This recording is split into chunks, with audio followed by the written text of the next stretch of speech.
Hi friends. கொரியால இந்தியன்ஸ்னு சொன்னாலே நம்மகிட்ட எந்த மாதிரி ஸ்ட்ரேஞ்சான கேள்விகள் கேட்குறாங்க. அதில் ஒரு 3 கேள்விகளை பார்க்கலாம். இந்தியானாலே புவர் கண்ட்ரி அப்படின்ற ஒரு இமேஜ் இருக்கு. இதனாலேயே நம்ம இங்கே படிக்க வந்திருக்கோம் அப்படின்னோம்னா, அப்போ இந்தியாவில் நீங்கள் ரொம்ப ரிச்சான ஆளா, இல்லைன்னா எப்படி இவ்வளோ தூரம் படிக்க வந்திருக்கீங்க அப்படின்னு கேட்பாங்க. இதுவே நம்ம இங்கே வேலை பார்க்குறோம் அப்படின்னோம்னா, என்ன மாதிரி வேலை பார்க்குறீங்க? இண்டஸ்ட்ரியல் லேபரா, ஐடியா, இல்லை இன்ஜினியரிங்கா, இல்லை காலேஜில் ப்ரொஃபஸராக இருக்குமா? ஸோ நம்ம இந்தியாவிலேருந்து இங்கே வந்திருக்கனால இங்கே எந்த மாதிரி நம்ம வேலை பார்க்குறோம், ஒரு ரெஸ்பெக்டான வேலை பார்க்குறோமா அப்படின்னு தெரிஞ்சுக்கணும்னு ஆசைப்படுவோம். நம்ம இந்தியன்ஸ் அப்படின்னு சொன்னோம்னா, நீங்கள் ஹிந்துவா அப்படின்னு கேட்பாங்க. ஆமான்னு சொன்னோம்னா, இப்போ ஹிந்து ரிலிஜனில் நிறைய கேஸ்ட் சிஸ்டம் இருக்காங்க. பிராமணா, சூத்ரா, சத்ரியா இந்த மாதிரி. ஸோ அதில் நீங்கள் என்ன கேட்டகரி அப்படின்னு கேட்பாங்க. நெக்ஸ்ட், கொரியன்ஸ் நிறைய பேர் இந்தியாவுக்கு ட்ராவல் பண்ணணும்னு ஆசைப்படுவாங்க.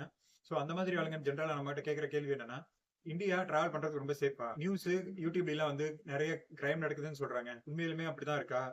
இல்ல இந்தியாவில எப்படி சேஃபா டிராவல் பண்றது அப்படின்னு கேட்பாங்க. இவங்க இந்த மாதிரி கேட்கறதால மொத்த கொரியாவுமே இந்தியாவை பத்தி இப்படித்தான் நினைக்கிறாங்களா அப்படின்னு கிடையாது. ஒரு சிலர் இந்த மாதிரி கேட்டுறாங்க.